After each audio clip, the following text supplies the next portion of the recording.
నమస్కారం. Please do subscribe AP power news. Anakapalli జిల్లా collector కార్యాలయంలో అనకాపల్లి ఎంపీ సీఎం రమేష్ ఆధ్వర్యంలో జిల్లా డెవలప్మెంట్ కోఆర్డినేషన్ మరియు కమిటీ సమావేశ కార్యక్రమంలో పాల్గొన్న స్పీకర్ అయ్యన్న పాత్రుడు, హోంమంత్రి అనిత, ఎమ్మెల్యేలు, జిల్లా అధికారులు. ఈ కార్యక్రమంలో మీడియాతో మాట్లాడిన ఎంపీ సీఎం రమేష్, కేంద్ర రాష్ట్ర ప్రభుత్వ సంక్షేమ పథకాలు జిల్లాలో ఏ విధంగా అమలవుతున్నాయి, దాన్ని మరింత మందికి చేరువయ్యేలా ఎటువంటి చర్యలు చేపట్టాలనే దానిపై ఈ కార్యక్రమంలో చర్చించడం జరిగింది. రానున్న రోజుల్లో అనకాపల్లి జిల్లాలో చేపట్టవలసిన అభివృద్ధి కార్యక్రమాలపై కూడా చర్చించాం. జిల్లా పారిశ్రామికంగా మరింత అభివృద్ధి జరగబోతుంది కావున అందుకు కావలసిన మౌలిక సదుపాయాల కల్పనకు తీసుకోవలసిన చర్యలపై అధికారులతో చర్చించామని అన్నారు. జిల్లాలో పరిశ్రమలు, ఉద్యోగుల, కార్మికులు అధిక శాతంలో ఉన్నందున అనకాపల్లి జిల్లాలో ఒక సూపర్ స్పెషాలిటీ హాస్పిటల్ ఏర్పాటుకు కేంద్ర ప్రభుత్వానికి కోరుతున్నాము.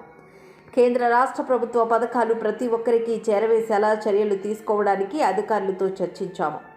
అనకాపల్లి జిల్లాలో 7 నియోజకవర్గాల్లో కేంద్రీయ విద్యాలయాలు ఏర్పాటుకు కేంద్ర మంత్రులు హామీ ఇచ్చి ఉన్నారు. కావున కేంద్రీయ విద్యాలయాల ఏర్పాటుకు అవసరమైన భూమిని ప్రతి నియోజకవర్గంలో నివేదిక పంపించవలసిందిగా జిల్లా కలెక్టర్కు చెప్పడం జరిగిందన్నారు.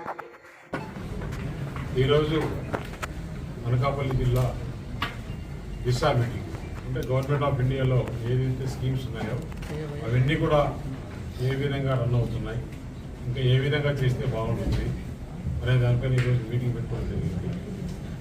ఈ మీటింగ్కి స్పీకర్ గారు, మన హోమ్ మినిస్టర్ గారు, పెద్దలు సత్యనారాయణ గారు, ఎమ్మెల్యేలు విజయ్ కుమార్ గారు, రమేష్ గారు అందరూ రావడం జరిగింది. కలెక్టర్ గారు, ఎస్పీ గారు, జిల్లా అధికారుల సమక్షంలో మీటింగ్ పెట్టుకోవడం, చాలా ఇష్యూస్ ఈ మీటింగ్లో డిస్కస్ చేసుకోవడం. ఏ విధంగా అనకాపల్లి డెవలప్ చేసుకోవాలి, ఇప్పుడు ఇండస్ట్రియల్గా డెవలప్ అవుతుంది కాబట్టి దానికి తగ్గట్టుగా ఇన్ఫ్రాస్ట్రక్చర్ ఏ విధంగా తీసుకోవాలి. ఈరోజు మీటింగ్లో అందరూ కూడా డిసైడ్ చేసుకుంది, ఇక్కడ ఎక్కువ ఇండస్ట్రీస్ ఉన్నారు, ఎంప్లాయీస్ ఉన్నారు, లేబర్ ఉన్నారు కాబట్టి ఒక సూపర్ స్పెషాలిటీ హాస్పిటల్ కావాలని చెప్పి కూడా అందరూ కోరడం అయింది. దానికి తగ్గట్టుగానే గవర్నమెంట్ ఆఫ్ ఇండియా దృష్టికి తీసుకెళ్ళి ఎయిమ్స్ ఏమన్నా ఒక సెంటర్ కూడా ఇక్కడ పెట్టేదానికి, లేదా ఇంకెక్కడ సూపర్ స్పెషాలిటీ హాస్పిటల్ తీసుకొచ్చేదానికి, అలాగే ఇప్పుడు నర్సీపట్నంలో మెడికల్ కాలేజీ ఏం చేయాలి, మిగతా దగ్గర ఏం చేయాలి అనే విషయాలు కూడా డిస్కషన్ జరిగింది. ఏదైతే ఇప్పుడు మన నాబార్డ్ ఫండ్లో నుంచి కొంత వచ్చింది అంగన్వాడీ స్కూల్స్కి చేయాలి, దానికి గవర్నమెంట్ మ్యాచింగ్ ఫండ్ కూడా రావాలి ఆంధ్రప్రదేశ్ నుంచి.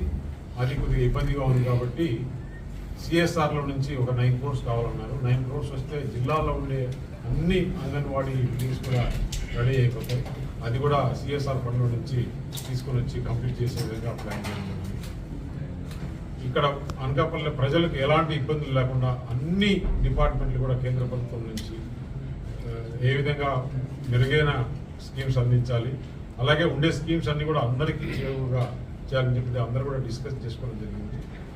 జిల్లాలో సీసీ కెమెరాల కోసం దాదాపు ఒక 2-2.5 కోట్లు కావాలన్నారు. ప్రతి గ్రామంలో కూడా సీసీ కెమెరాలు పెట్టి పోలీస్ మానిటరింగ్ చేసేదానికి, కానీ ఎలాంటి అవాంఛనీయ సంఘటన జరిగినా కూడా వెంటబడి తెలుసుకునేదానికి, కొంచెం శాంతి భద్రతలు కాపాడుకునే కోసం సీసీ కెమెరాలు కూడా సిఎస్ఆర్ నుంచి చేయడం జరుగుతుంది. ఇలాంటి స్కీమ్స్ అన్నీ కూడా మాట్లాడుకోవాలి. డ్రింకింగ్ వాటర్ ఏ విధంగా చేయాలి, ఇక్కడ రోడ్స్ ఏ విధంగా తీసుకోవాలి, రైల్వేస్, ఎందుకంటే మన అనకాపల్లి నుంచి రాజమండ్రి వరకు 4 లైన్ నుంచి 6 లైన్స్ ఈ విధంగా చేసుకోవాలి. దానికి సర్వీస్ రోడ్స్ కూడా ఉండాలి, అలాగే యాక్సిడెంట్లు కాకుండా ఏ విధంగా చూసుకోవాలి, ఇలాంటి రైల్వేస్లో ఏ విధంగా చేసుకోవాలి. టెలిఫోన్ కనెక్టివిటీ చాలా దగ్గర నెట్వర్క్ లేదు, ఆ నెట్వర్క్ దాదాపు 40 శాంక్షన్లు టవర్లు శాంక్షన్ అని. ఇవి కాకుండా ఎయిర్టెల్, జియో కూడా వచ్చి ఈ పార్లమెంట్లో ఎక్కడ కూడా సిగ్నల్ ప్రాబ్లం అనేది లేకుండా చేయాలనే ఉద్దేశంతో అన్ని విషయాలు డిస్కస్ చేసుకోవడం జరిగింది. ఇంకా ఇప్పుడు కొన్ని సబ్జెక్ట్ జరిగినాయి, మిగిలిన సబ్జెక్ట్ కూడా నెక్స్ట్ 15 రోజుల్లో మీటింగ్ పెట్టుకొని కంప్లీట్ చేసే విధంగా ఈరోజు మాట్లాడుకోవడం.